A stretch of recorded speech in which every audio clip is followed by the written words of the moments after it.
Uniclac.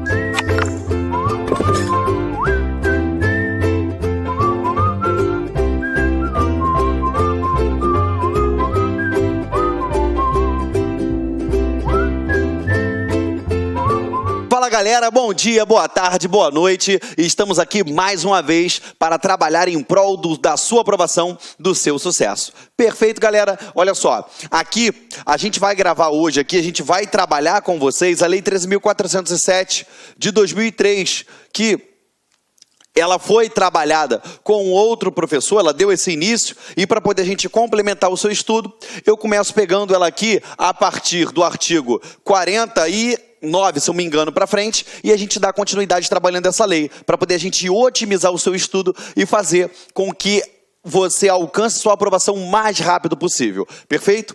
Só te lembrando que a Lei 13.000, ela fala o seguinte, ó, institui o Código Disciplinar da Polícia Militar do Ceará e do Corpo de Bombeiros Militar do Estado do Ceará, dispõe sobre o comportamento ético dos militares estaduais, estabelece procedimentos para a apuração de responsabilidade administrativo-disciplinar dos militares estaduais e dá outras providências. Então, ela vai trabalhar o quê? Ela é o Código Disciplinar, ela vai trabalhar o quê? A disciplina, a ética, então tudo isso vai ser trabalhado aqui dentro, perfeito? Lembrando a vocês, como é um estudo de legislação, a gente vai bater em cima da lei e vai fazendo pequenos comentários para poder fazer com que você venha alcançar o seu objetivo, que é a sua aprovação. Perfeito? Vamos lá. Olha só, seção 5. Do cumprimento e da contagem de tempo. A aplicação de sanção a militar à disposição de outra autoridade. Olha só, artigo 49. A autoridade que tiver de aplicar sanção a subordinado que esteja a serviço ou à disposição de outra autoridade, requisitará a apresentação do transgressor. O que seria isso? Se tem uma autoridade que vai aplicar uma penalidade a um outro servidor, ou seja, um outro policial que está em um outro batalhão ou que está subordinado a uma outra autoridade, isso pode acontecer, porque a época que ele cometeu determinada infração que estava sendo apurada, ele estava sob vigilância, sobre a autoridade daquela determinada pessoa. Depois ele foi removido, ele está em outro lugar. E aí o que ele vai ter que fazer? Ele vai ter que fazer o quê? Requisitará. Ele vai fazer o quê? Ele vai requisitar isso aqui. Olha só.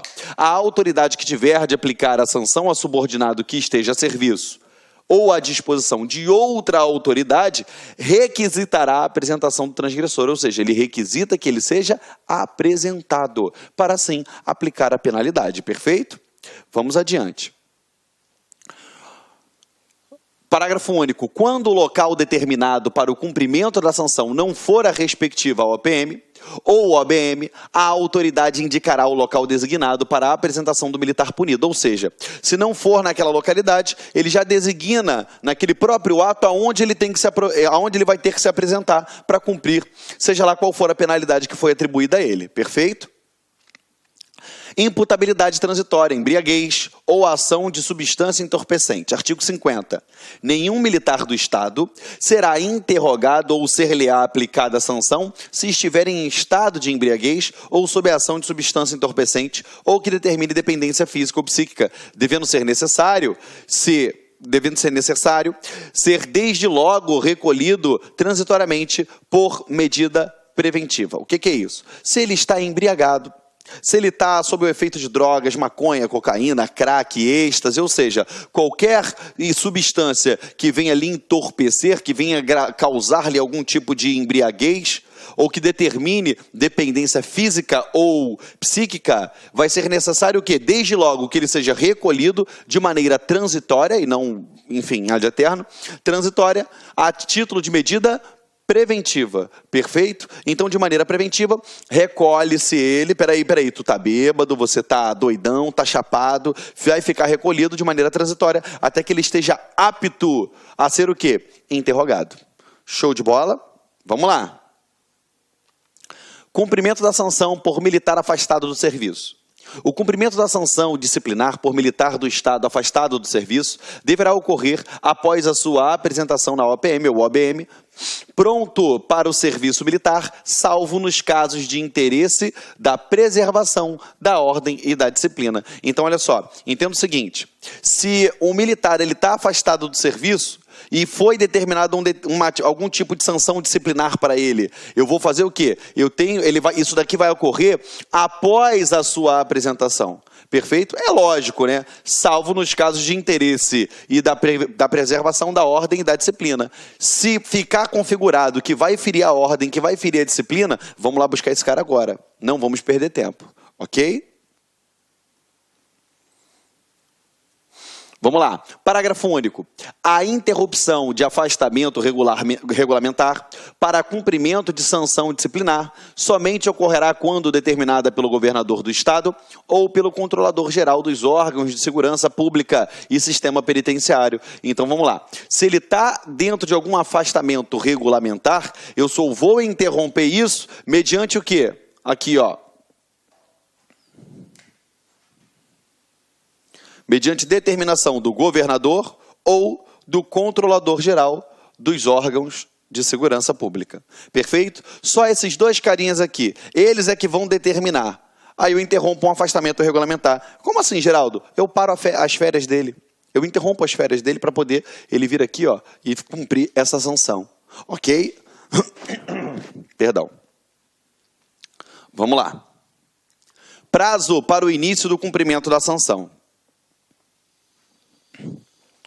O início do cumprimento da sanção disciplinar deverá ocorrer no prazo máximo de 5 dias após a ciência pelo militar punido da sua publicação. Olha só, então não é 5 dias a contar da decisão, é 5 dias a contar da ciência, perfeito?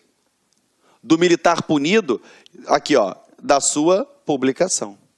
Perfeito? Vamos lá. Eu pego em cima disso, que é para você ir de casa, não dá mole, porque na hora da prova ele bota que realmente, ele bota os 5 dias, que aí você grava só 5 na cabeça, mas ele bota que isso daqui vai ser a partir do momento em que a decisão foi dada. Mas não, eu tenho que publicá-la, ele tem que tomar ciência, e eu conto 5 dias a partir dessa ciência, ok? Contagem do tempo de cumprimento da sanção. A contagem do tempo de cumprimento da sanção começa no momento em que o militar do Estado iniciá-lo, computando-se cada dia como período de 24 horas. Perfeito? Então, quando é que começa a contagem desse tempo? Aqui, ó, começa no momento em que o militar do Estado iniciá-lo. E ele diz aqui, ó, que cada dia conta o quê? 24 horas. Então, a cada 24 horas, marca-se o quê? Um dia. Perfeito? Nos moldes do seu estatuto, aqui no parágrafo 1º. Vamos lá.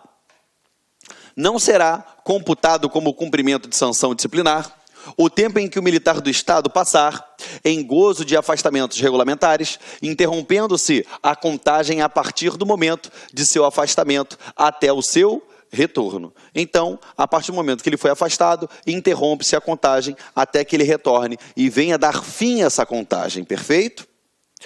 Parágrafo 3º. O afastamento do militar do Estado do local de cumprimento da sanção e o seu retorno a esse local, após o afastamento regularmente previsto no parágrafo 2º, deverão ser objeto de publicação. Então, sempre... Por quê? Porque aqui ele está falando que é uma causa que interrompe a contagem. Se eu vou interromper a contagem, isso daqui vai exercer uma certa influência na vida funcional daquele servidor, nos assentamentos funcionais dele, no cumprimento de possíveis penalidades. Então, se ela interrompe, o que vai acontecer? Eu tenho que dar a devida publicação. Quando ele se afasta, quando ele volta, sempre tem que dar essa publicação, perfeito? Por quê? Para que esteja sempre tudo às claras, para evitar qualquer tipo de fraude ou qualquer malversação do interesse público, perfeito? Vamos lá. Do comportamento. O comportamento da praça, vamos lá. O comportamento da praça militar demonstra o seu procedimento na vida profissional e particular sob o ponto de vista disciplinar. Então vamos lá. Sob o ponto de vista disciplinar, eu vou levar o comportamento dele em consideração tanto na vida profissional quanto na vida particular. Perfeito? Na sua vida profissional ou na sua vida particular, é levado em conta o comportamento do ponto de vista disciplinar. Classificação do comportamento. Para fins disciplinares e para outros efeitos, o comportamento militar classifica-se em... Então, vamos lá. Você já sabe que, para fins disciplinares, eu levo em consideração o momento em que ele está trabalhando, ou seja, a sua vida profissional, e levo também em consideração a sua vida particular, a sua vida privada, ok? E por levar em consideração a sua vida privada, eu tenho que ter atenção aos seguintes os seguintes dispositivos, olha só. 1.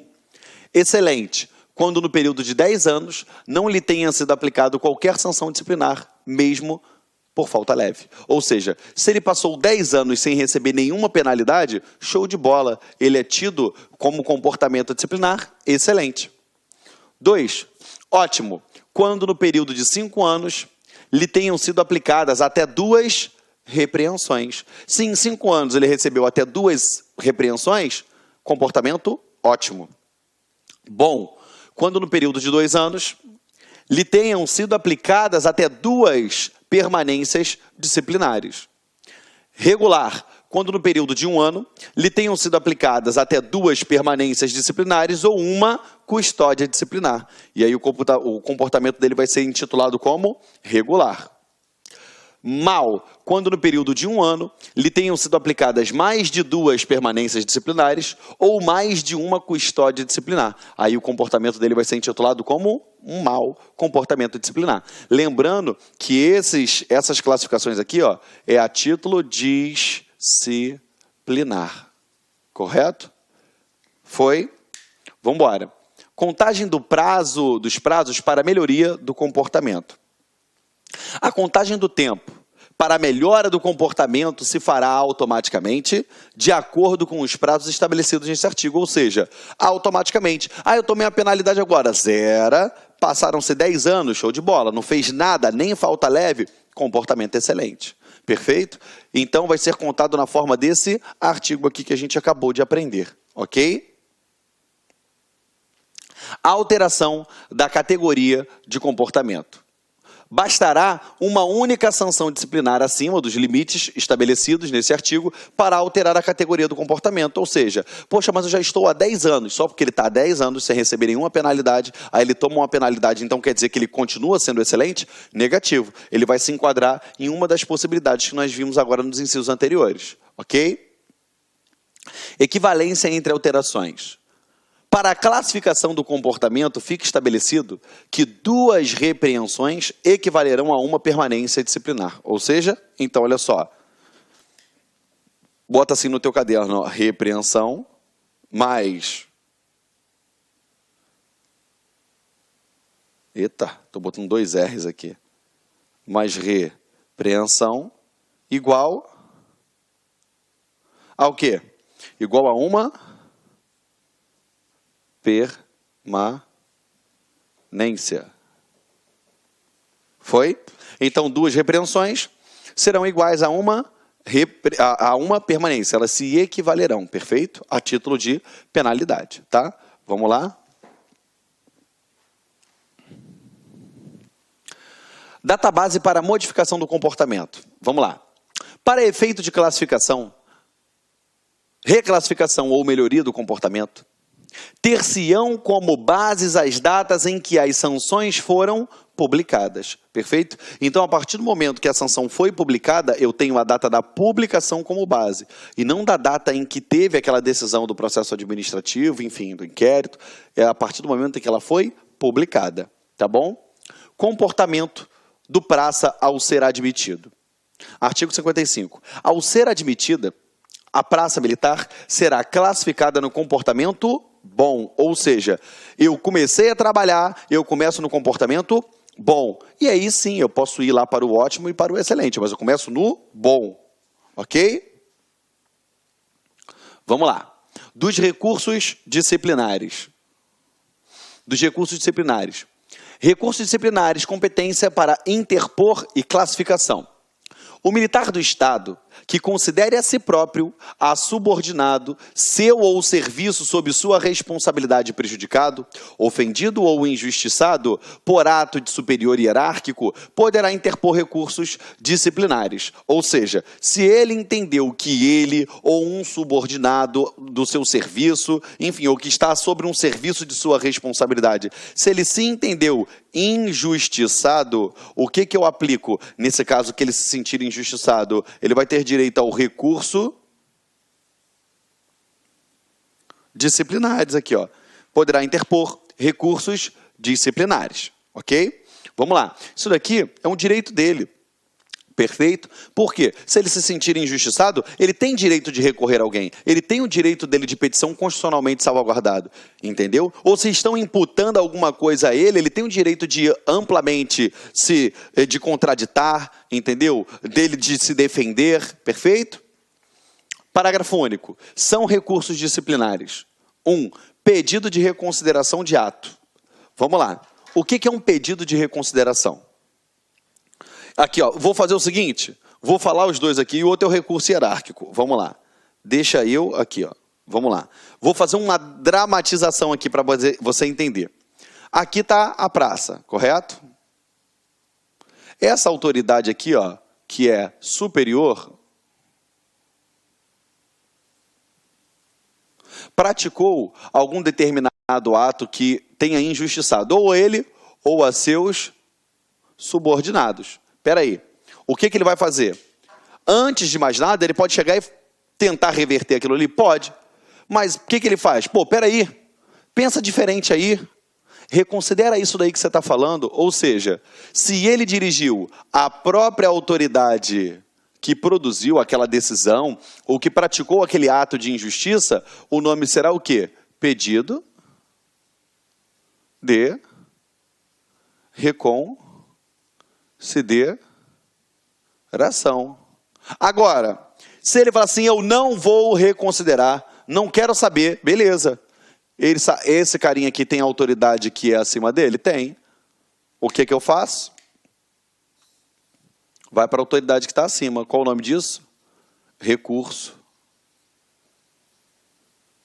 hierárquico. Foi? É o recurso hierárquico. Foi? Então vamos lá. Pedido de reconsideração é aquele dirigido à própria autoridade que proferiu a decisão que você quer recorrer, ou então que está te imputando ou praticando determinada injustiça. Não adiantou? Aí tu vai para quem está em cima. Aí sim, o nome disso é o quê? Recurso hierárquico. Ok? Vamos lá. Vamos voltar aqui. Beleza? Só para você não esquecer. Foi aquela autoridade superior que praticou o ato? Foi. O que você faz? Reconsidera aí. Beleza, não reconsidera, eu vou para cima, recurso hierárquico. Tá bom? Vamos lá. Pedido de reconsideração de ato. Aqui, ó. O pedido de reconsideração de ato é recurso interposto mediante parte ou ofício à autoridade que praticou ou aprovou o ato disciplinar que se reputa irregular, ofensivo, injusto ou ilegal, para que o reexamine. Então, olha só, entenda, o pedido de reconsideração é para a mesma autoridade que praticou o ato ou a irregularidade, a injustiça, a ilegalidade, enfim. É aquela mesma autoridade. Ei, reconsidera aí o que você falou, cara. Poxa, não está de acordo, isso é injustiça. Enfim, reconsideração, tá? O pedido de reconsideração de ato deve ser encaminhado diretamente à autoridade recorrida e por uma única vez. Ou seja, diretamente para aquela autoridade. Recorre aí para mim, eu não quero. Poxa, pensa direitinho aí. Ah, tá bom. Não quer? Show de bola. E ela só fala, você só tem direito a fazer isso uma única vez. Ok? Vamos lá. O pedido de reconsideração de ato, que tem efeito suspensivo, deve ser apresentado no prazo máximo de 5 dias, a contar da data em que o militar do Estado tomar ciência do ato que o motivou. Então, olha só, o prazo é de 5 dias, a contar da data que o militar do Estado tomar ciência do ato que o motivou. Tomei ciência, eu tenho 5 dias para o quê? Pedir a reconsideração. E ela tem efeito suspensivo. Geraldo, o que é isso, efeito suspensivo? Vamos lá. O tio bota no quadro, olha só. Efeito suspensivo é diferente de efeito devolutivo. Beleza? Como assim, Geraldo? Olha só. No efeito suspensivo, eu suspendo os efeitos da decisão condenatória ou dos efeitos daquele ato que fora praticado até que eu faça o quê? Eu tenha o trânsito em julgado. Perfeito? Até que eu tenha a decisão final. Vamos lá. Se praticou determinado ato, ele achou injustiça, reconsidera aí. Opa! Suspende o quê? Os efeitos. O efeito dele é suspensivo. É o que a gente vê em regra nos processos judiciais. A partir do momento que o juiz dá uma condenação e a pessoa, o advogado da pessoa vai lá e recorre, ela já tem que sofrer a condenação? Não. Ela só vai sofrer se no final nenhum recurso der jeito. Por quê? Todos os recursos possuem efeitos suspensivos. Nesse caso que eu estou te dando de exemplo agora, tá? No nosso estudo, esse pedido de reconsideração terá efeito suspensivo, que é diferente do efeito devolutivo, que, em regra, é o que acontece nos processos administrativos. O que seria isso? O nome já diz, o efeito é devolutivo. Devolve-se o processo para uma reapreciação e aplica-se de pronto os efeitos da decisão condenatória. Como assim, Geraldo? Suponhamos que você tenha recebido um ato que tenha te demitido, foi demitido. Você vai lá e fala assim, poxa, eu vou recorrer. Você pode recorrer, mas você recorre da rua, ok? Porque eu já aplico de pronto os efeitos daquela decisão. Diferentemente do efeito suspensivo, que suspende até que avalie aquilo ali na decisão final, perfeito? Então vamos lá, só para ficar claro para vocês. Suspensivo, suspende os efeitos da decisão condenatória, beleza? Até a avaliação final. E o efeito devolutivo, devolve-se o processo para reapreciação, aplicando-se de pronto os efeitos, correto? Daquele ato que está sendo objeto de recurso, que está sendo objeto de análise, ok? Vamos lá então, deixa o tio apagar aqui para vocês, tá? Não confundam efeito devolutivo com efeito suspensivo, tá bom? Prazo para a solução do pedido de reconsideração. Vamos lá. A autoridade a quem for dirigido o pedido de reconsideração de ato deverá, saneando, se possível, o ato praticado, dar solução ao recurso no prazo máximo de 10 dias, a contar da data do recebimento do documento, dando conhecimento ao interessado mediante despacho fundamentado que deverá ser publicado. Então, vamos lá. A partir do momento que a pessoa tecnicamente injustiçada, ela tomar ciência daquele ato, ela tem 5 dias para entrar com um pedido de reconsideração. A partir do momento que ele entra com um pedido de reconsideração, é mandado isso daí para quem? Para a autoridade competente. A partir do momento que a autoridade competente recebe aquilo ali, o que vai acontecer? Ela recebeu, ela vai ter o prazo de, no máximo, 10 dias a contar do seu recebimento, ok? Então, você vai sublinhar no teu material 10 dias e aqui, ó, recebimento. Por que você vai fazer isso? Porque você tem que botar um negócio na tua cabeça, é 10 dias do recebimento. Ela recebeu, show de bola, começa a contar o prazo. Porque na prova ele vai falar que são 10 dias da interposição do pedido de reconsideração. Não é, porque você pode interpor o recurso, o pedido de reconsideração hoje, mas a autoridade competente só recebeu ele daqui a 5 dias. Então não é da data que você está interpondo, é da data em que ela recebe, que chega às mãos dela, perfeito? Vamos lá então. Interposição de recurso sem solução de pedido de reconsideração. Vamos lá. O subordinado que não tiver oficialmente conhecimento da solução do pedido de reconsideração, após 30 dias contados da data de sua solicitação, poderá interpor recurso hierárquico no prazo previsto nos incisos dos parágrafos 3º do artigo seguinte. Ok? Vamos lá. Inciso 1, parágrafo 3º do artigo seguinte. Então, a partir do momento, você entrou com pedido de reconsideração, após 30 dias, você não teve nenhum conhecimento de alguma decisão proferida, ou até tomou conhecimento, mas ela foi de encontro ao que você queria, você passa a ter o direito de quê? Entrar com um recurso hierárquico, perfeito? Forma de redação do pedido de reconsideração. O pedido de reconsideração de ato deve ser redigido de forma respeitosa, precisando o objetivo e as razões que o fundamentam, sem comentários ou insinuações desnecessários, podendo ser acompanhado de documentos comprobatórios. Olha só. Então vamos lá. Primeira coisa, você tem que ser uma pessoa cortês, vai entrar com pedido de reconsideração. Foi praticado um ato que você entendeu como injusto, você vai lá e pede a reconsideração. Tem que ser de maneira cortês, você tem que tratar de forma respeitosa, até porque, querendo ou não, ainda que seja uma reconsideração, aquela autoridade ela é superior à pessoa que está impetrando, perfeito? Você tem que precisar o objetivo, ou seja, você tem que ser o mais claro possível, sem rodeios. Ó, o objetivo é esse. E as razões que fundamentam o meu pedido são essas e essas. Perfeito? Tranquilo? Sem nenhum tipo de insinuação, sem nenhum ficar jogando indireta, entendeu? E sem nada que seja desnecessário. Nada que seja protelatório, beleza? E eu posso botar documentos juntos? Posso. Eles podem ser acompanhados de documentos comprobatórios, ok? Vamos lá. Casos de não conhecimento do pedido de reconsideração. Não será conhecido o pedido de reconsideração intempestivo, ou seja, fora do prazo. Qual é o prazo?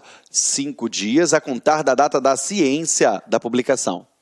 Procrastinador, ou seja, aquele que está interpondo só para enrolar. Ele sabe que não vai ter jeito, mas ele entra com pedido de reconsideração só para causar algum tipo de transtorno, só para procrastinar. Ou que não apresente fatos ou argumentos novos que modifiquem a decisão anteriormente tomada. Devendo este ato ser publicado, obedecido o prazo do parágrafo 3º desse artigo. Ou seja, a partir do momento que eu vou dar entrada no pedido de reconsideração, primeira coisa que eu tenho que ser, ele tem que estar dentro do prazo, ele não pode ser procrastinador, e aqui, ó, ele tem que apresentar o quê? Um fato ou algum argumento novo que venha modificar a decisão que fora dada anteriormente. Se não tiver isso, você já sabe que não vai ser dado prosseguimento ao seu pedido, você não vai ser beneficiado com uma decisão ao seu favor. Perfeito? E o prazo é lá do parágrafo 3º, beleza? Que ele tem um prazo de até 30 dias para poder fazer isso, tá bom? Recurso hierárquico, efeito suspensivo, forma e destinatário.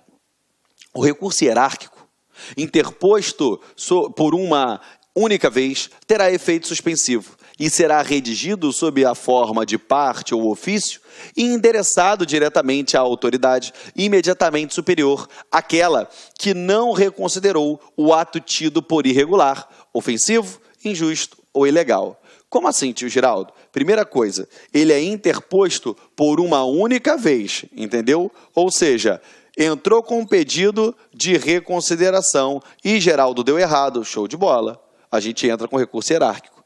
Ele será redigido sob a forma de parte ou ofício, endereçado diretamente à autoridade imediatamente superior. Mas imediatamente superior a quem? Aquela que não reconsiderou o ato tido por irregular, ofensivo, injusto ou ilegal. Foi? Como assim, Geraldo?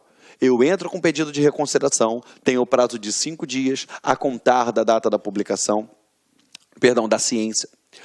5 dias, show de bola. Beleza. É tempestivo? É. Show de bola. Entrei. Eles não deram provimento ao meu pedido. Show de bola. Não deram provimento. Eu entro com o quê? Com o recurso hierárquico. Porque eu vou mandar para a autoridade acima daquela que não reconsiderou. Perfeito? E eu entro uma única vez. Tá bom? Vamos lá. Quando interpor o recurso hierárquico? A interposição do recurso de que trata esse artigo, a qual deverá ser precedida de pedido de reconsideração do ato, somente poderá ocorrer depois de conhecido o resultado deste pelo requerente, exceto na hipótese lá do parágrafo 4º do artigo anterior. Então vamos lá. Quando é que ele pode entrar com um recurso hierárquico? A partir do momento que ele tomar conhecimento do resultado do pedido de reconsideração, que não foi favorável a ele. Aí ele entra com recurso hierárquico, salvo aquela hipótese que se esvaiu o prazo de 30 dias. Ok? A comunicação à autoridade coatora. A autoridade que recebeu o recurso hierárquico deverá comunicar tal fato por escrito àquela contra a qual está sendo interposto. Exemplo, Você entrou com pedido de reconsideração. A autoridade que você entrou com pedido não reconsiderou. Aí, beleza, você vai mandar para a autoridade superior a ela, porque o nome é recurso hierárquico. Ela vai ter que fazer o quê? Vai ter que dar ciência para aquela autoridade abaixo. Ó, você não aceitou o pedido de reconsideração dele e ele está entrando com recurso hierárquico aqui em cima. Tem que dar ciência, é o que manda o parágrafo 2º aqui. Perfeito? Vamos lá. Os prazos referentes ao recurso hierárquico são, 2 pontos. 1.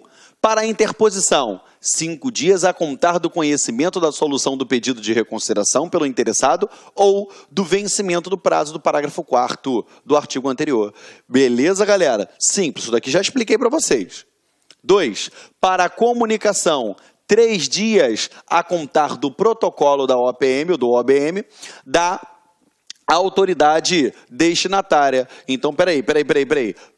Para eu interpor, eu tenho um prazo de 5 dias. Para que sejam feitas as comunicações, são 3 dias a contar do protocolo. A partir do momento que foi protocolizado esse recurso hierárquico, eu tenho o quê? O prazo de 3 dias para a tal comunicação. Perfeito?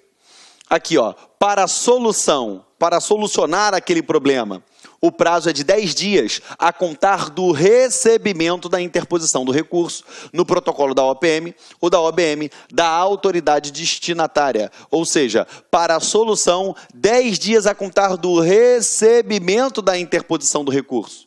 Perfeito? Estamos juntos? Vamos fazer o seguinte, a gente para agora rapidinho, vai lá tomar água e volta, que a gente dá continuidade à nossa aula. Beleza? Só não esquece de avaliar a aula no finalzinho, para a gente sempre trocar essa energia e estar sempre fazendo de tudo o melhor para a sua aprovação. Ok? Um abração, até a próxima aula. Tchau, tchau, galera.